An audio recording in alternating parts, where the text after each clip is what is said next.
Okay. And so our first speaker is going to be Meghan Thiemann. She is a civil engineer and slash project manager for the U.S. Bureau of Reclamation. And she will be presenting updates for the Lower Colorado River Basin for water year 2025.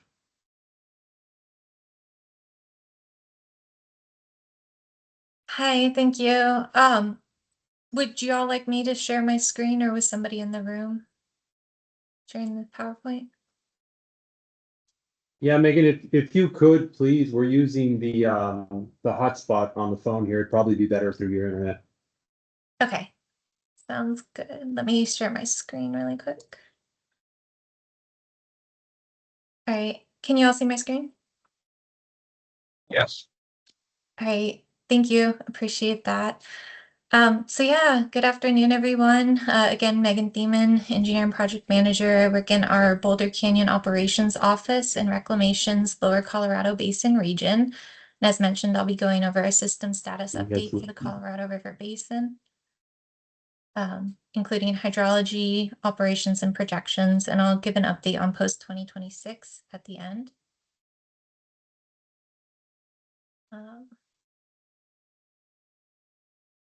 All right.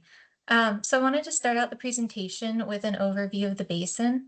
So on this slide, you can see to the right a map of the basin, which shows the hydrologic boundaries in the darker black line. You can also see that the basin is split into two, an upper basin and a lower basin. And then there are areas on the map in red hatching that are outside the hydrologic boundaries, but receive Colorado River water. Now, annually, there's 16.5 million acre feet allocated. That's 7.5 million acre feet each to the upper and lower basins and 1.5 million acre feet to Mexico. The average annual natural flow based on the historical record is 16 million acre feet, but this is also highly variable from year to year. And because of that variability, we have about 60 million acre feet of storage, which is about 4 times that average annual inflow. And then I'll also mention that operations are governed by the law of the river, which is a compilation of numerous compacts, federal laws, court decisions and decrees, contracts, and regulatory guidelines. And now this chart on this slide shows the Colorado River natural flow going back to 1905, and it really demonstrates that high variability mentioned in the previous slide. So you can see here there are some years that are very low, with inflows just above 5 million acre feet, and other years where the inflow is high and closer to 25 million acre feet. Now that said, if you look at the black line showing the average natural flow, and then the gray line showing the 10-year moving average, you can still see that overall downward trend. Now, this slide here shows the Lake Powell and Lake Mead storage going back to 1960, just before Lake Powell was filled. The chart shows Lake Mead storage in the blue section and Lake Powell storage in the gray section stacked on top of Mead storage. So if you look at 1999, which is just before the drought started, you can see that the reservoirs were fairly full at about 92% of capacity. Then from 2000 to 2005, we had back-to-back years with well below average inflows, and that caused the reservoirs to steeply decline. Now, there is some variability in storage, although with an overall downward trend from 2005 to 2020. And then from 2020 to 2022, we had 3 back-to-back years with well below average inflows again that caused the reservoirs to steeply decline once again. Now, thankfully, in 2023, we had good hydrology with above average snowpack and runoff. The runoff that year was about 140% of average. And that combined with the conservation programs brought the reservoir elevations back up. In 2024, runoff was about 83% of average. But again, combined with conservation, we were able to keep the reservoirs at a similar level at the end of 2024 as they were ending 2023. So now currently Lake Powell's elevation is at about 3,577 feet, which is about 39% of capacity. And Lake Mead's elevation is at 1,062 feet, which is about 33% of capacity. Total system storage is about 42% of capacity, which is essentially the same as it was this time last year. All right, so in the next slide, I'll move into some of our current operations. So the slide here shows the operational diagrams for Lake Powell and Lake Mead from the 2007 interim guidelines. Now, each year we use the August 24-month study projections of the January 1st reservoir elevations to set tier and conditions that Lake Powell and Mead will be operating in the following year. So the study that was just published this past August is what set the operating conditions for 2025.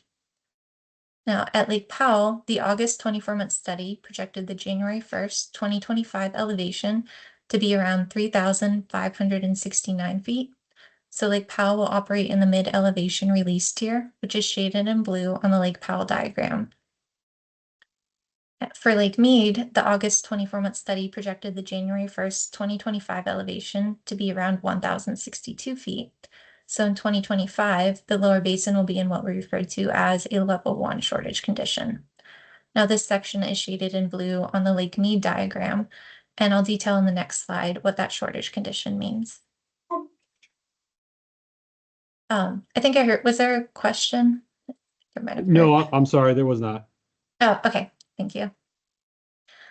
All right, so this slide here shows the shortage reductions and water savings contributions from the lower basin states in Mexico under the 2007 interim guidelines, Minute 323, the lower basin drought contingency plan, and the binational water scarcity contingency plan.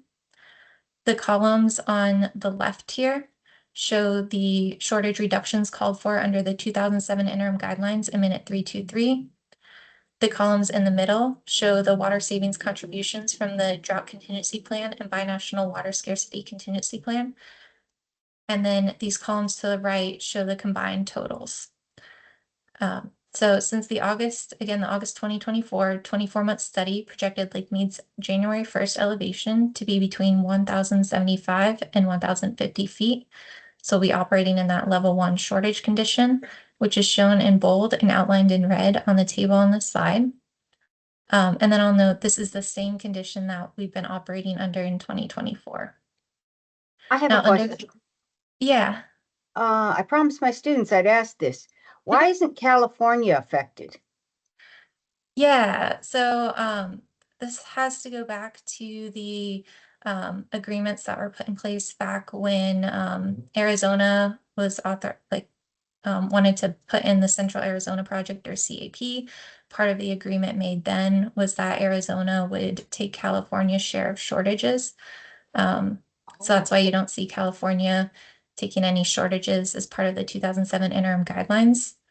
Now, under the drought contingency plan, California would start taking voluntary shortages if Lake Mead's projected elevation got down to below 1,045 feet in the August 24-month study. Okay, thank you. That's really informative. Yeah, no problem. Yeah, and then if you look at these totals right now for 2024 and then again in 2025, the total shortage reductions and water savings contributions will be about 613,000 acre feet.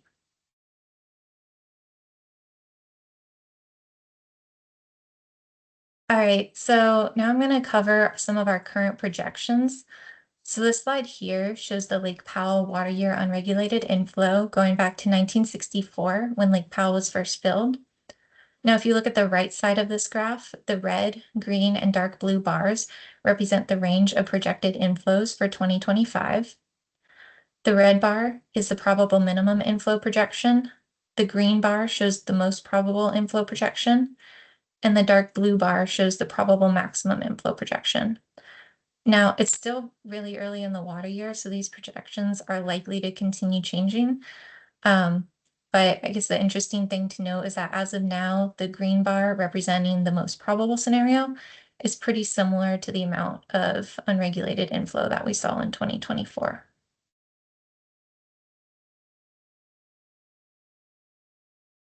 Now, this slide shows Lake Mead's elevation projections from our most recent 24-month study that was published mid-October. The blue dashed line represents the probable maximum scenario. The green dashed line represents the most probable scenario, and the red dashed line represents the minimum probable scenario. So same color scheme that we saw on the previous slide. And now all the gray lines on this graph represent other traces run through our models, which essentially represents 30 years of different past hydrology run through current operations. So looking at this chart, you can see that going out to the end of the calendar year, 2024, there's not much variability in Lake Mead's elevation. And that's since we know what 2024 hydrology looked like.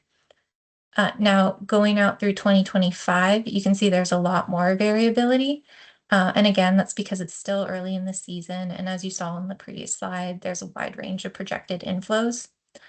Now, that said, our models based on this study shows me a good chance that we'll be in another level one shortage condition in 2026, since most of the traces and the min, most, and max are above that 1050 line, but below the 1075 feet line. Although you can see there are a few traces above it.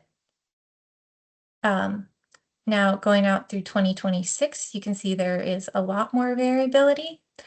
I think probably the interesting thing to note there is that all of the traces are still above critical elevations at Lake Mead. So you can see all of them are still above 1025 feet too.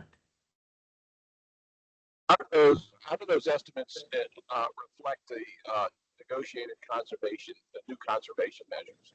Are they integrated into those calculations? Yeah, any of the conservation agreements that we have executed agreements for are included in these modeling projections.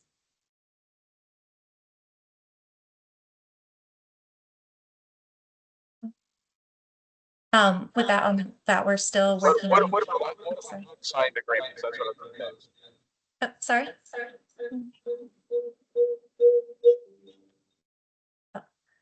Sorry, there was an echo. Can you repeat the question? Yeah, I'm trying to turn off my volume here. So what about the unsigned agreement? I think you asked if they were signed, but yes, the signed agreements are included in these modeling projections.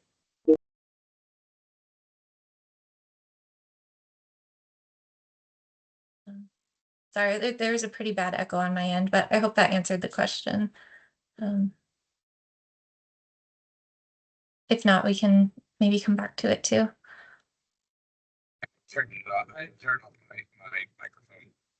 I didn't hear, but that's okay. I appreciate the response. Okay, thank you. All right, so next up, I wanted to discuss some of the operational responses that we've been taking in response to the changing hydrologic conditions.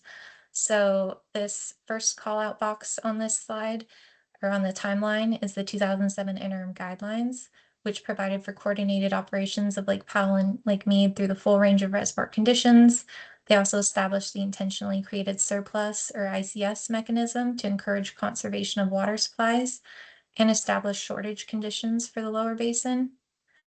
Next up, we had Minute 319, which was in place through 2017, and then Minute 323, which was a successor to Minute 319. In this minute, it just aligns operations in both countries, and it details delivery reductions in Mexico in parallel with the 2007 interim guidelines. Then in 2019, we had the drought contingency plans and the binational water scarcity contingency plan, which in the lower basin and Mexico provide for additional water savings contributions on top of the shortage reductions set by the 2007 interim guidelines in Minute 323. And then all of those agreements just mentioned, the 2007 interim guidelines, Minute 323, drought contingency plans, and binational water scarcity contingency plan expire in 2026. So because of this, we're currently in the process to develop long-term operations through the post-2026 process in a parallel minute. So I'll discuss the status of that post-2026 process more towards the end of this presentation. Can you tell me what Mexico's acre feet has been reduced to? They won't get you. Yeah, let me back up a few slides here. I know they're usually at 1.5 million, right? Yeah, 1.5 million, and they are taking 80,000 acre feet of delivery reductions and water savings contributions. Thank you. Yeah, no problem.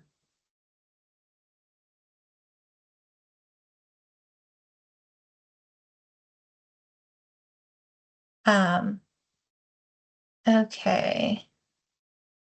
I think a few of the other things that I wanted to point out really quickly on this slide was that you can see there have also been other conservation actions, including the Pilot System Conservation Program, Lower Basin 500 Plus Plan, and then the program that we're currently working on in both the upper and lower basins is our System Conservation and Efficiency Program, which includes Bucket 1 and Bucket 2. So if you've heard those terms, that's part of the LC and UC System Conservation and Efficiency programs. And then we also recently underwent a process to develop near-term operations through the Supplemental Environmental Impact Statement, or SEIS, in minute 330.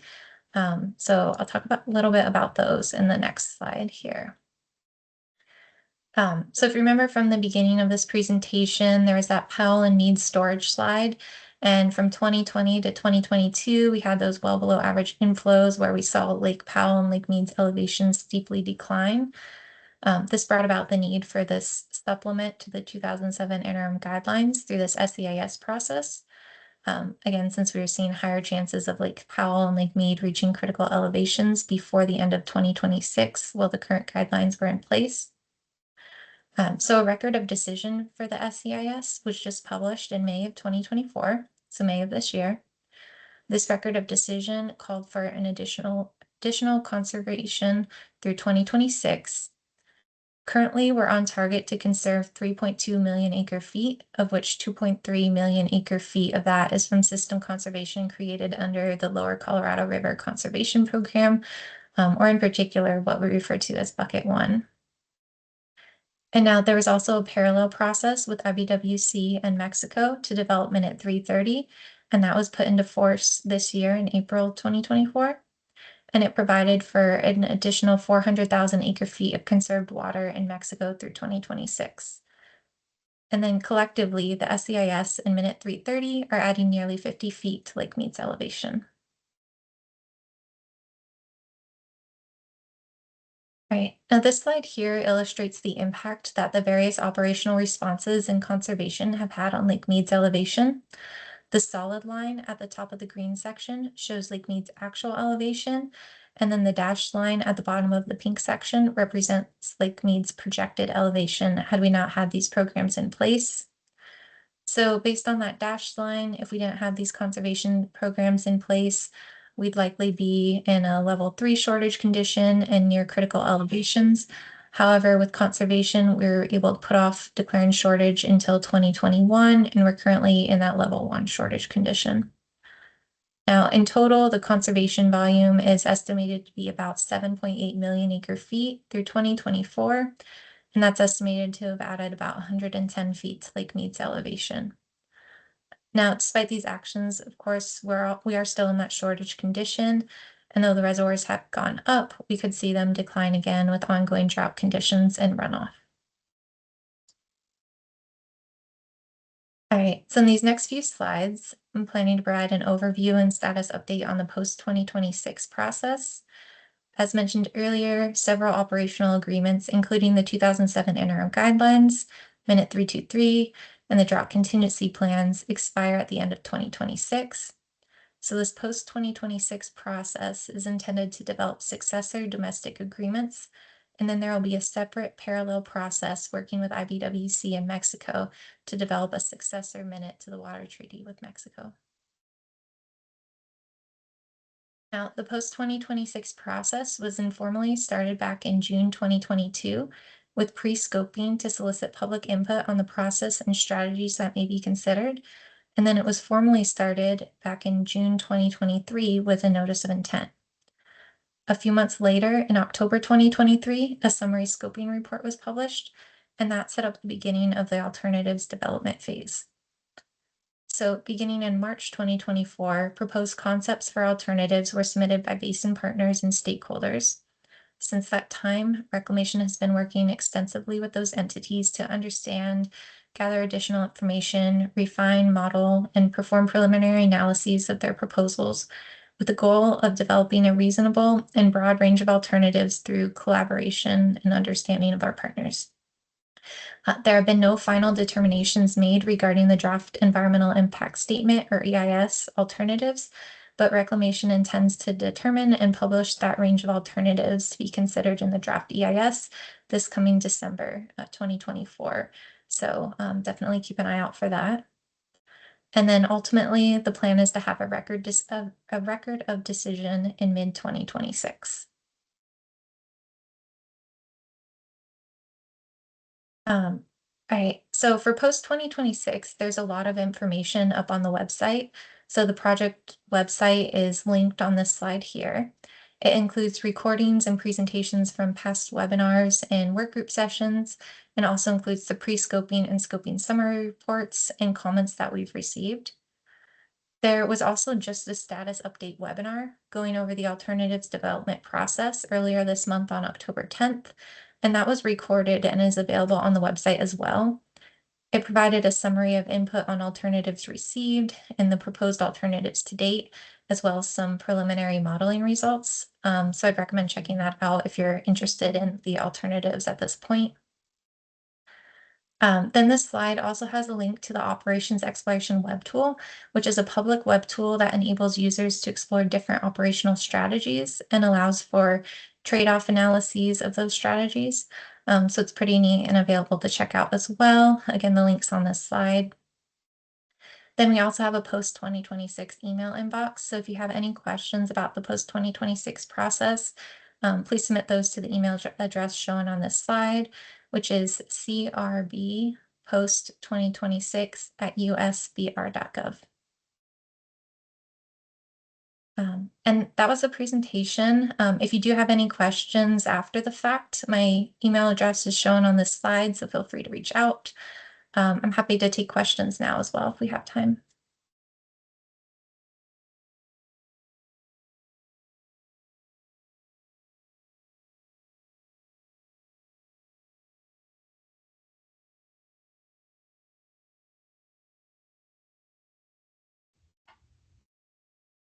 Yeah, Alex, it looks like there's a hand raised.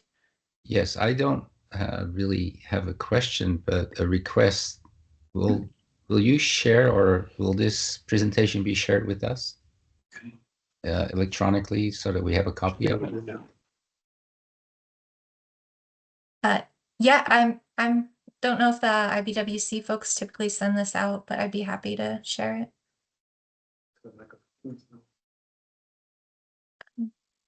I have a question that's kind of off to the side. Okay. Because I just did a lot of this, well, not in this kind of depth. I did Colorado River and the drought presentation, and I offered extra credit to my students if they could come up with any kind of question that I could ask, when I was here. And the question I got was, why don't we use silver iodide to seed clouds and make more rain here? Not that we have any clouds to seed. Yeah. That's interesting. Yeah, I don't do a lot of work with that myself. I am aware of some research projects looking into cloud seeding in the Colorado River Basin. So I think that research is kind of ongoing. Thank you for trying. Yeah, no problem. Megan, we have a question here on the board. Okay.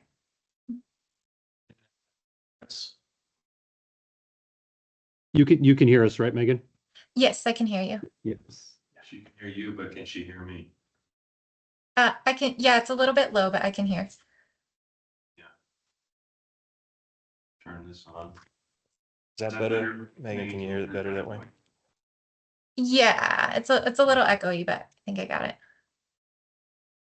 All right. First of all, I wanted to thank you for your presentation. I've been through several of those BOR, BLM presentations like this and the governance of the river. And I thought it was excellent. You hit every topic. I think what's important for a lot of us in the Colorado River to cue in on is the post-2026 information towards the end of your slideshow. My question would be do you see anything specific coming out in the alternatives report that would change river operations? I think that's a hard question to answer at this point. Again, right now we're operating under the 2007 interim guidelines and drought contingency plan and those current minutes, and those all expire at the end of 2026. So, I mean, anything that comes out of post 2026, unless it's continuing with current strategies, would likely change operations in some way. Hey, Megan, we skipped that first part. Could you give the first part of that answer again? Yeah, the first part, we currently operate under the 2007 interim guidelines and drought contingency plans that expire in 2026.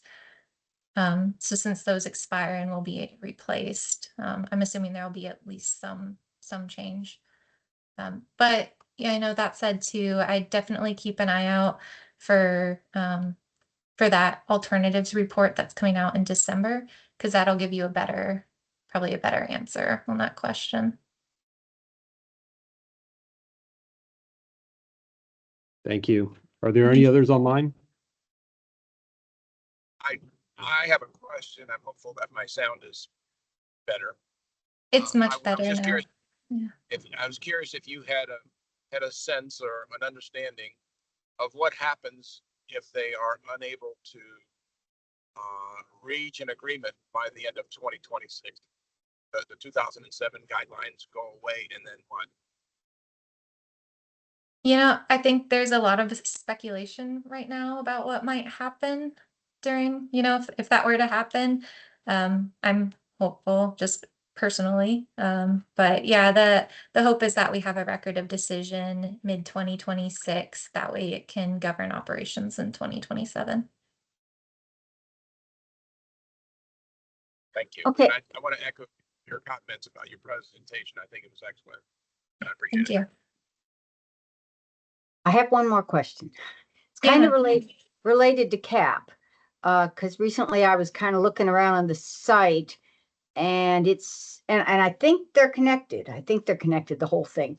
And it said something about our cuts are all in agriculture and they're not hitting the municipalities right now. Is that true? And if so, why?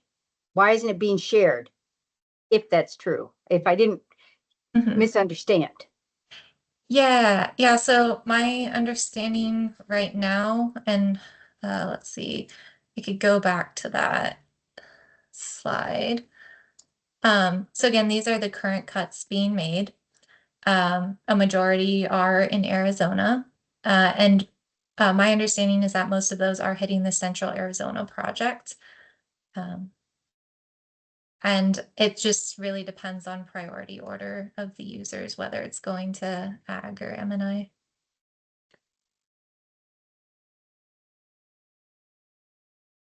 So I take that to mean, is that what is that called? Prior appropriation list? I'm not from Arizona originally, and I've lived in other states where water laws were totally different.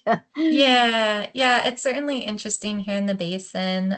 We do have lists published on our website that show Really? it shows all the users that we have water entitlement contracts with, and it'll show the priority order. So I'd be happy to point them to you if you want to send me an email after this. Yeah, I would. I'd love to see that. Thank you. Yeah, no problem.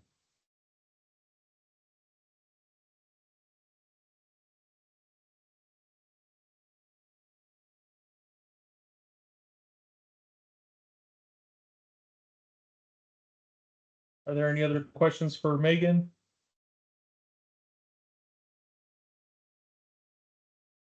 Just wait, just to make sure I got her email right. Is it at usbr.gov? Yes. I didn't catch. Okay, got it. I'm done. Thank you. Okay, thank you, Megan, for your presentation. Yeah, thank you. And with that, my name again is Robert Cardenas. I'm the Assistant Manager of the Yuma Area Office of IBWC. And I'm gonna present an update on the status of the New River. And just a little background on the New River. It originates south of Mexicali, and it is mainly consists of ag returns, and it flows northbound due to the natural topography of the region, and it flows through the center of the city of Mexicali, and that's where it picks up a lot of the pollutants and issues that we try to keep an eye on, and it eventually flows into the Salton Sea. And IBWC has had some minutes in order to address the water quality of the New River, beginning with minute 261. That one was signed in 1979, and it had recommendations for solutions to border sanitation problems. And it provided the definition and reiteration on the 1944 treaty for the preferential treatment of border sanitation.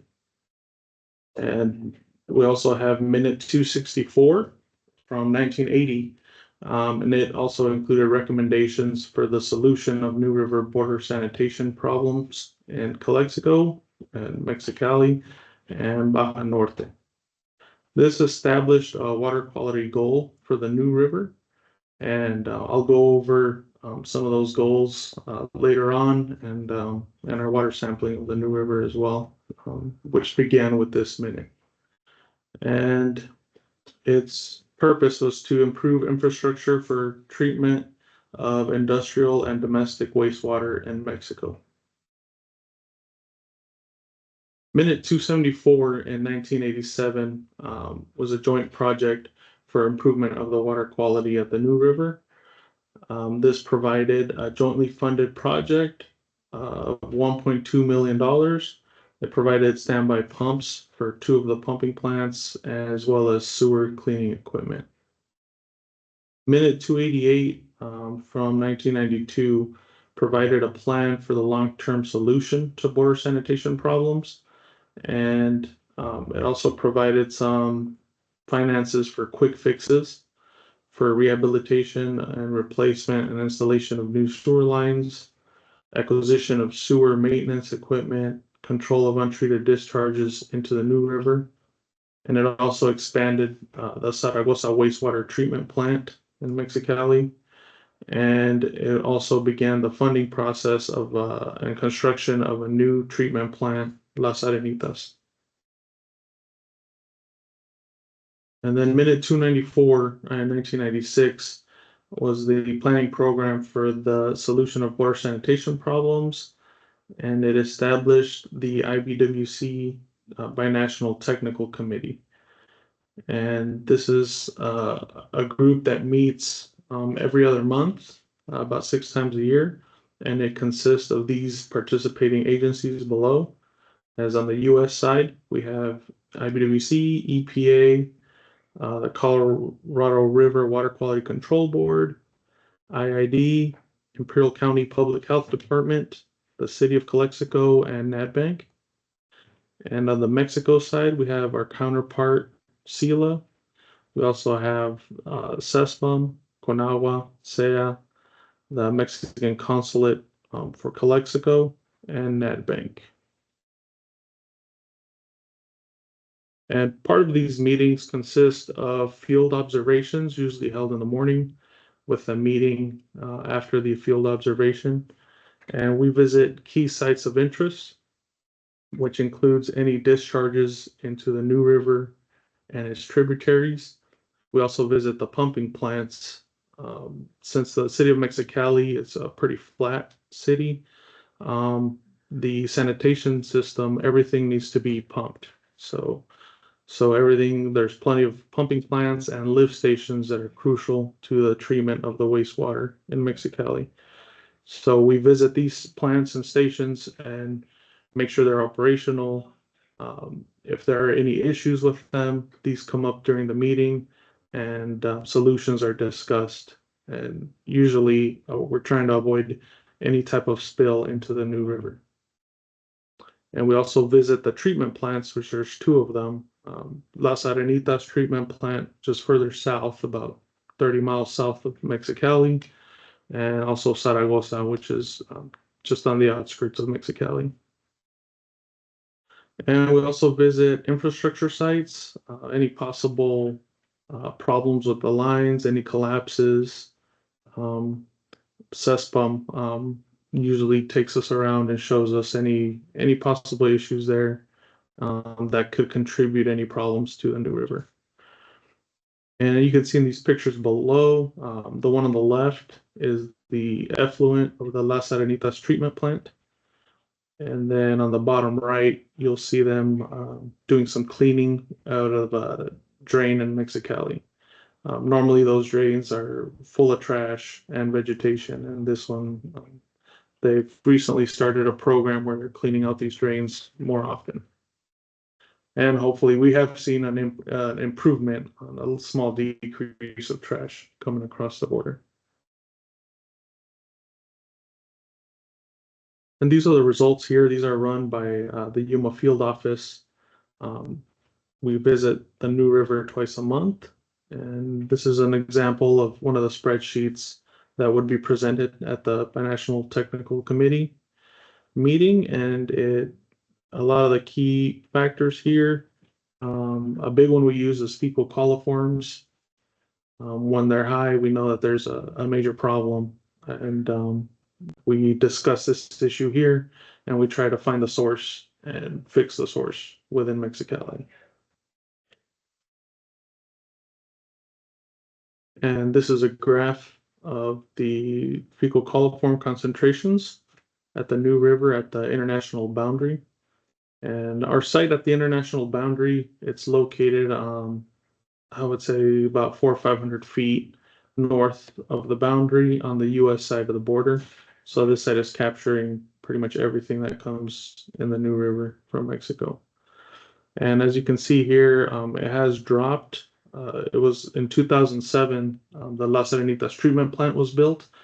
And before that, the results were much higher. There was a huge improvement after 2007 when that plant came online. Another thing we've worked on recently with the Binational Technical Committee was a New River notification protocol. And this was developed because we saw the need to be able to notify pertinent agencies, people that needed to know, as soon as possible whenever there was a spill into the New River. And this formal notification protocol was finalized in 2023. This took quite a few agencies within Mexico. We needed to come to an agreement on this and also on the timetables in order for them to notify us. You know, it's hours now, where before it could take days or weeks before we knew anything was going on the U.S. side.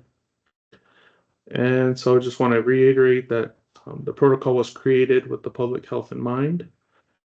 And the notification process consists of CESPUM notifying the Mexican section of the issue or the incident. The Mexican section of IBWC then notifies the US section of IBWC. And then whatever information we receive, we send out via mass email to multiple agencies. And that way they can get that information as soon as possible, in case they need to get people out of the New River or, vacate the area just in case. And as updates are received, the information is relayed until the issue is resolved. Usually we'll receive an email from SELA. They will notify us that the problem was fixed, and usually it'll be accompanied with a small report with pictures of what happened and also pictures during the repairs.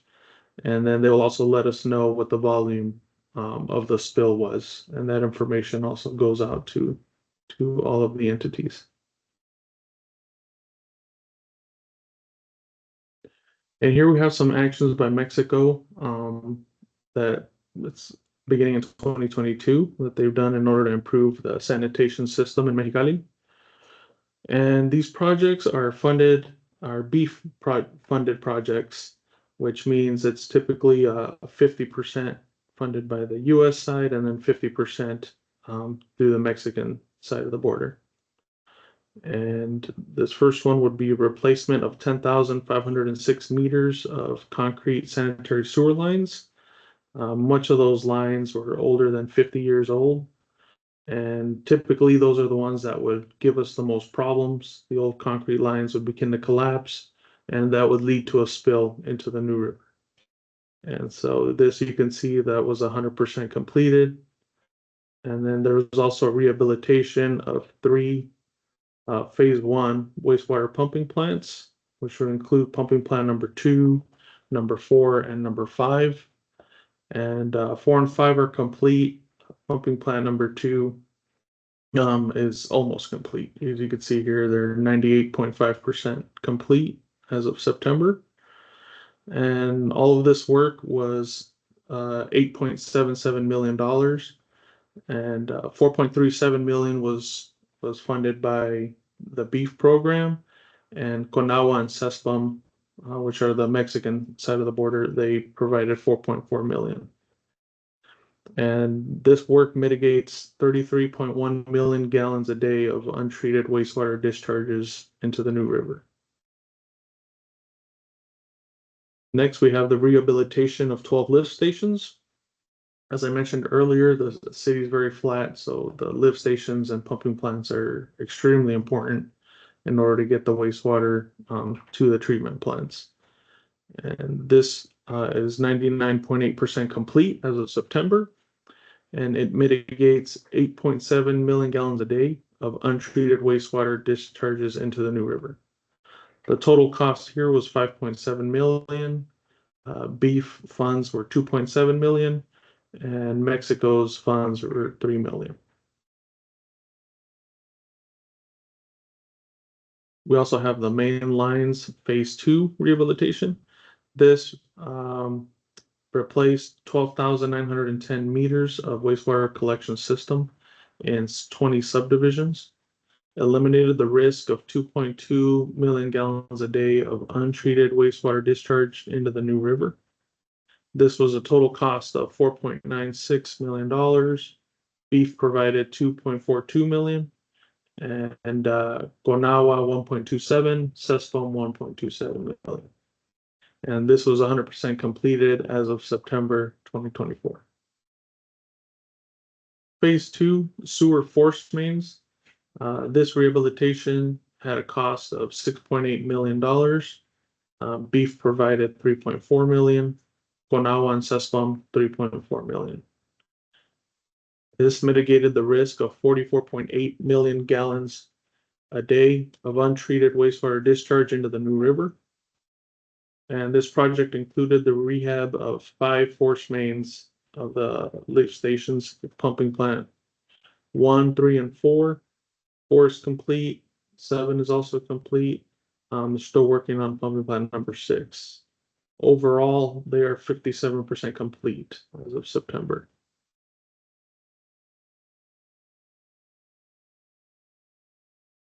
Wastewater force main to Colector Voluntad. This is a newer project because of issues they've been having with the Las Arenitas treatment plant being above capacity. This project is moving some of the flows from Las Arenitas to the Zaragoza treatment plant. And this estimated cost has an estimated cost of $4 million. And it has a construction of 5,117 meters of 18-inch force main PVC pipe towards Zaragoza treatment plant, and eliminates the risk of 4.6 million gallons a day of transboundary flows. This is 69.8% complete as of September 2024. Like I was mentioning a minute ago, Las Arenitas wastewater treatment plant, it is now operating over its design capacity. And so they are planning to expand the plant. And the total estimated cost of this expansion is $40 million. It will increase the capacity of the plant by 9.5 million gallons a day. The actual treatment capacity is 19.2, but the plant is averaging about 22 million gallons a day currently. And the new scope of work for the new capacity is 29 million gallons a day. This mitigates the risk of 28.8 million gallons a day of untreated wastewater discharges into the New River. And we're currently waiting the final design as of September 2024. The Zaragoza wastewater treatment plant is also in need of some improvements. The total estimated cost is $40 million, and this would mitigate the risk of 29.7 MGD of untreated wastewater discharges into the New River. This application is under review by NADBank, and this is as of September 2024. Little history on the Zaragoza wastewater treatment plant. This plant became operational in 1969. Its current capacity is 1,300 liters per second. They are aeration lagoons, and the effluent of this plant flows into the New River. It is chlorinated at the end of the treatment before it flows into the New River. And the effluent is sampled monthly in accordance with Minute 264. The Las Arenitas wastewater treatment plant became operational in 2007. It has a current capacity of 840 liters per second. The effluent of this plant flows south into the Rio Hardy.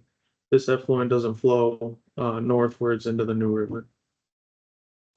This wastewater is diverted away from the New River, which, well, in 2007, it began being diverted southwards to the treatment plant, and then after it's treated, even further south, which made a large water quality improvement, which we noticed in 2007. As I mentioned before, this treatment plant is over capacity, so expansion of the plant is currently under development.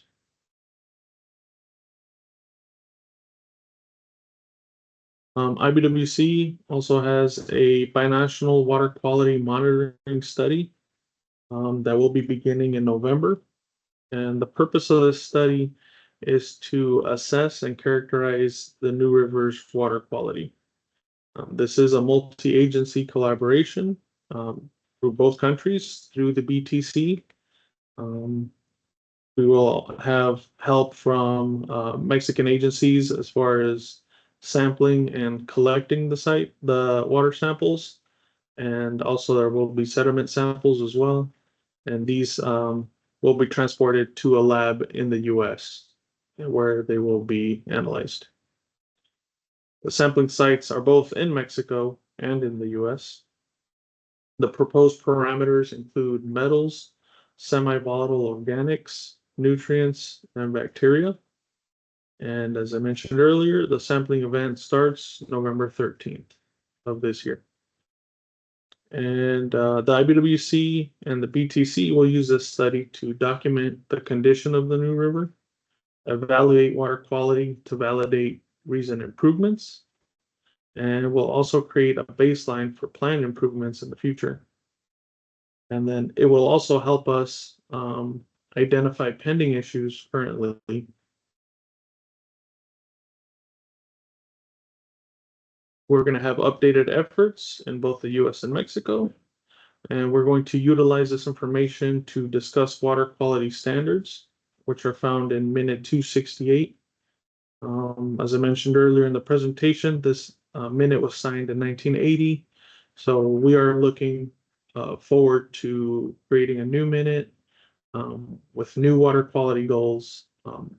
So hopefully we could improve the water quality of the New River. And that's all for my presentation. As you can see here, if you have any questions or comments, my phone number and email is here. And also the head of the Environmental Management Division, Gilbert Anaya, if you have any questions. And I'll also take any questions. I believe we also have 10 minutes scheduled for any questions at this time.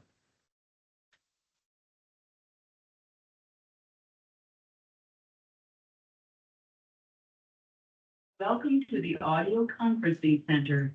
Please enter a conference ID followed by pound.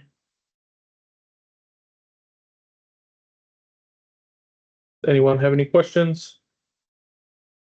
To continue in English, press 1. Okay, so with that, we'll move on. Next on our agenda, we have Wayne Belzer with IWC. He's going to provide a little more information of the implementation of the water quality study in the New River. I don't know, Robert. You kind of did a pretty good job there. So I mean, I don't know what more I can add. I do have a presentation prepared. I'll kind of run through it quickly since Robert, has touched on it to kind of get some of the key points about the study, which was the last slide he was talking about. Let me share my screen, get that going. And so I'll run through my presentation to kind of expand on a little bit on what he said, but I think he pretty much hit on the key points on there. I'll say that the study, is a stakeholder request. It was something that's been brought up for quite a few years that an update to our 2003 comprehensive study needs to occur. We need to get a good idea of the character of the water that's coming through. And as noted, the binational, and I hate to use the word standards, that's what I put on my screen there, but the kind of the goals that were developed under Minute 264, is over 40 years old, and it doesn't meet the standards of either country, which is kind of some of the issues on there is that the limits that was pointed out for things like bacteria far exceeds any standards from either country and needs to be reevaluated along with should there be other analyses and other parameters within the character of the water that are of concern. So some of this comes from IBWC across the border, doing some comprehensive studies to update previous studies to get a handle on the progress that has been made along the border to improve, wastewater discharges and the quality of the water on the surface along the border. And as I'd mentioned, up under the BTCs, as well as through our Citizens Forum, there's been a lot of requests as well to conduct a study and expand potentially on our current monitoring program, which means that we would be looking at, a potential new minute. And so in order to do a new minute, there needs to be what's called a principal engineer's joint report. And in order for that joint report to provide for recommendations, they need data. And so the primary purpose of this study is that collection of data to analyze for the character. So we're going to analyze at 4 sites in Mexico, 1 binational site and 3 sites in the United States. The binational site being Morelos Dam.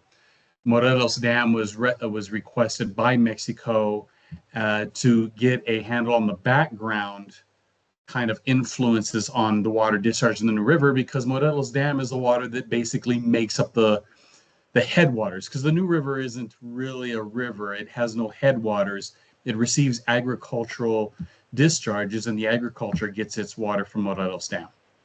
The other thing that it gets, of course, is industrial discharges, wastewater treatment plant effluent, urban runoff. And so that pretty much makes up the character of that water. So we're looking at collecting samples from their wastewater treatment plant that does the Zaragoza, as Robert mentioned, the Zaragoza effluent discharges into the New River and then into the United States, unlike Las Arenitas, which discharges in the Rio Hardy that travels south. We'll also collect samples in Mexico at the international drain that feeds into the New River. At the New River itself at 2 locations, one right before those discharges, and then one really far up at the beginning of the New River where they encase it to see, before it starts getting all of this urban influence into there. In the United States, we're looking at what does the Calexico wastewater treatment plant effluent do to that New River character. And so we'll be looking at that. We'll look at it as it crosses into the United States, and we're going to look at it further downstream after the probable or the location for the discharge of the New River Improvement Project bypass that'll be happening down at Highway 98 before it starts making its way up into its path towards the Salton Sea. And so those are the locations that we're looking at. Of course, the location in Mexico, to kind of give you a map, I know it might be a little hard to see whenever you use satellite imagery, but you can see the New River encasement is, pretty far south and pretty much is the point in which it starts entering the city and starts seeing all of that urban influence.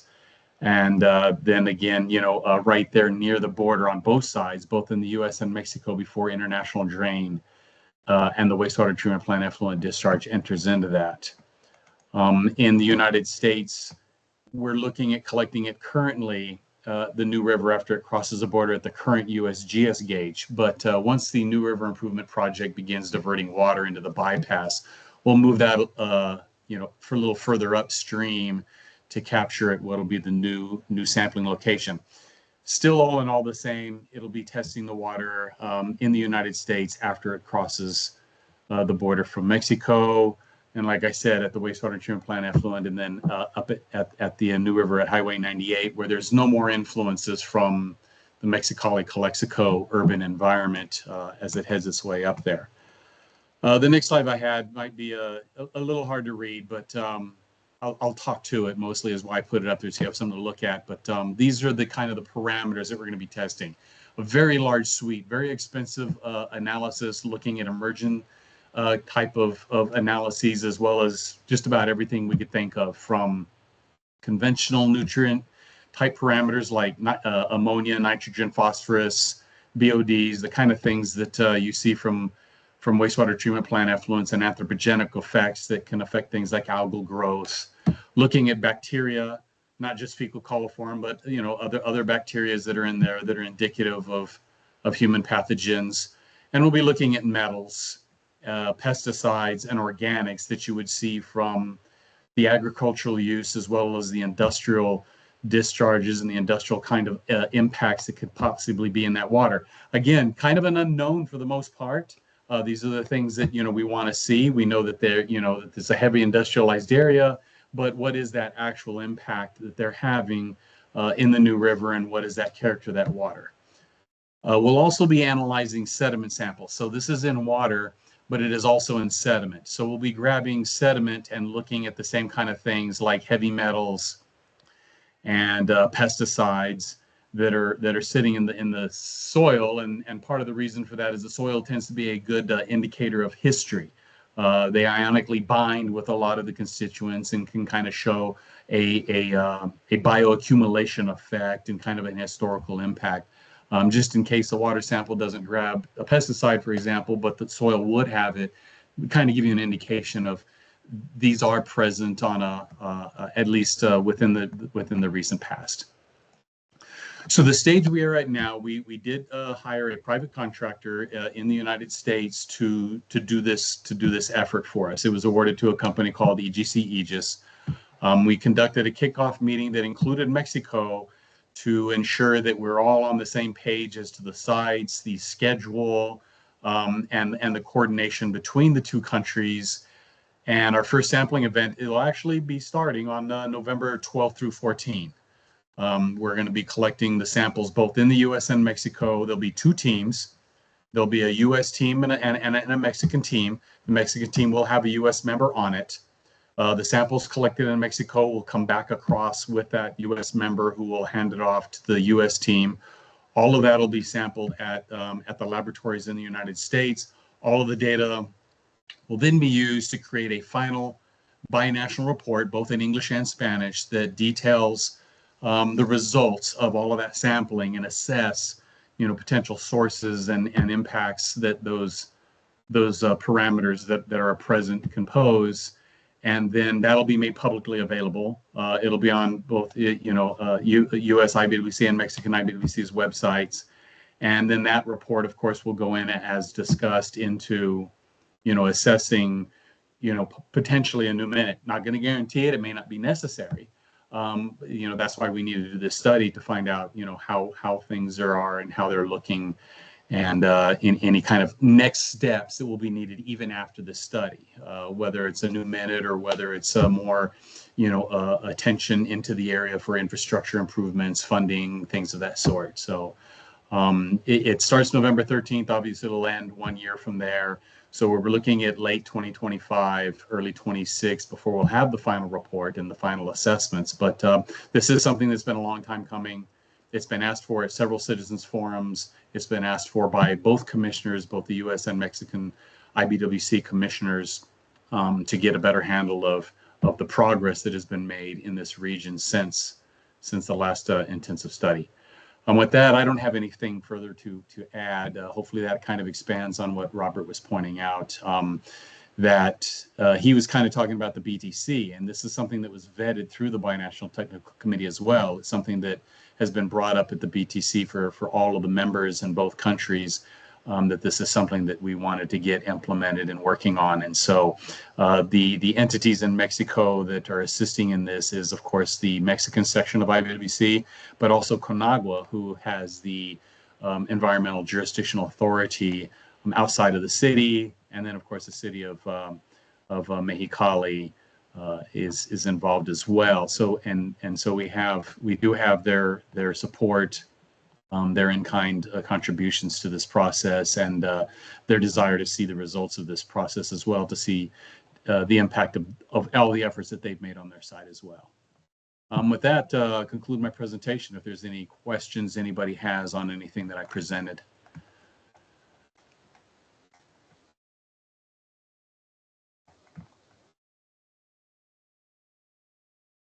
All right, well, nothing heard. I'll still stay on for the rest of the meeting if any questions do come up later on. And of course, as Robert said, he gave out, our contact info if later on there's any questions you have. I'll obviously, stay in line with the other citizens forums and present data as we have it and our progress. Thank you very much.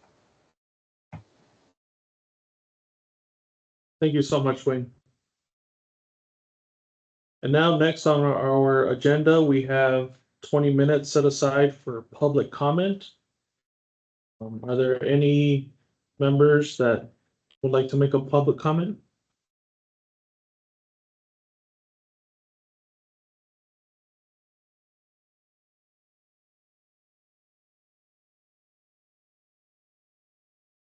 Okay, if there are no other comments from the public, I would like to now hand it over to the board. We have 5 minutes set aside. If there's any discussions that the board would like to have at this time.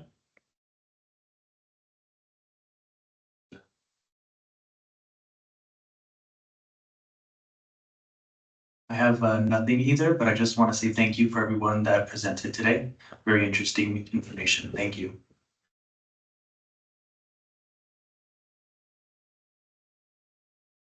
Okay, thank you. No other board members have anything to add? Next on the agenda, any suggested future agenda items? And this is open to anybody that's connected or in person.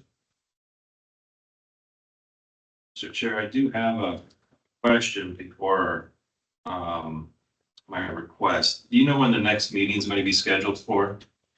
We don't. I believe Anna will be working on that. So maybe check in with her to see what future dates are. We're getting the impressions of quarterly or so, or Every 4 months. every 4 months. Okay, So that's good enough for my question, because that would line up with the alternatives report from Bureau of Reclamation. My request for a meeting topic was if we have any friends or individuals at Reclamation would like to come and give us an executive briefing on the alternatives report they will be releasing about that time frame. okay.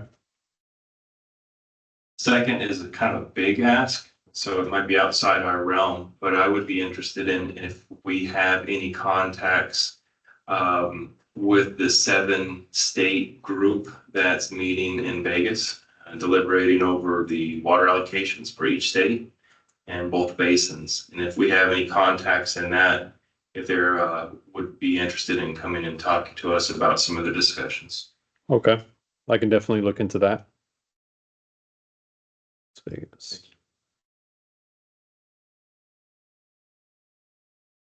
I'm kind of interested in what my student asked. If, you know, we're talking about conservation and all that stuff and cleaning, keeping the water clean and all that, but I forgot the Bureau woman's first name, but she said there was research going on into, you know, seeding clouds. Like I said, there isn't many clouds around here to seed, but I'd like to know if there is any kind of development in that research, or if that's just talk.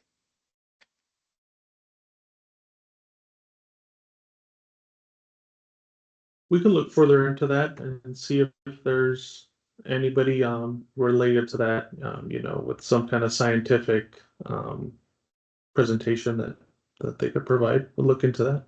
Yeah, it looks like Thank you. Megan dropped off. I believe Megan is who Megan. you were directing that Yes. question to. Yes. Okay. Thank you. Yeah, I really like that. Thank you.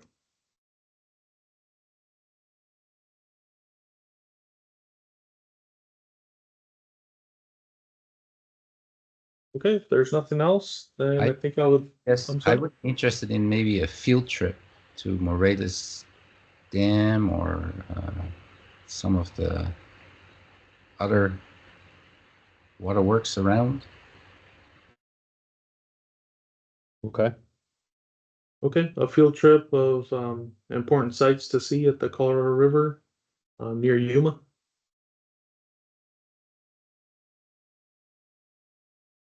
Okay.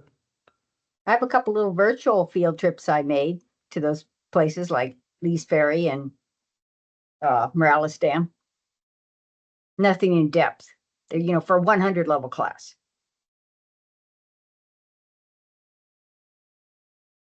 Do we have meeting Okay. dates set next year? Patrick, we do not. Anna's going to be working on that, and she's going to update the group here shortly. I think that would be great if we could try to put together at least a tentative schedule of when we plan to meet. Again, I apologize for not being there today, but I had a prior commitment. I'm actually driving back from the Eastern Sierras and pulled over to talk. My phone doesn't work as well when you're driving down the highway and trying to talk on a Zoom call at the same time. So, but I did have a discussion with Anna about a possible presentation relating to the feasibility study being conducted at the Salton Sea, whether it's appropriate to do it next time or the time after. I would think it might fit well the next time you're back in California, but we can consider that. Okay, who would be providing that presentation? Would that be yourself? Well, I would be a part of it, but we can pull that together. Okay. Depending on what we want, you know, how it fits in with the rest of the presentation.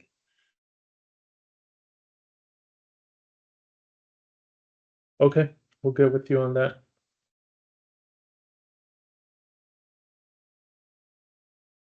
Any other comments or suggested future agenda items? I also want to thank staff for pulling together 2 excellent presentations today. I think they were both very informative and timely. Yes, thank you, everybody. All right, and with that, I think we'll conclude our USIBWC Colorado River Citizens Forum meeting. I'd like to thank everyone for joining us and have a great rest of your day. Thank you. Thank you. Bye-bye. Thank you. Good night.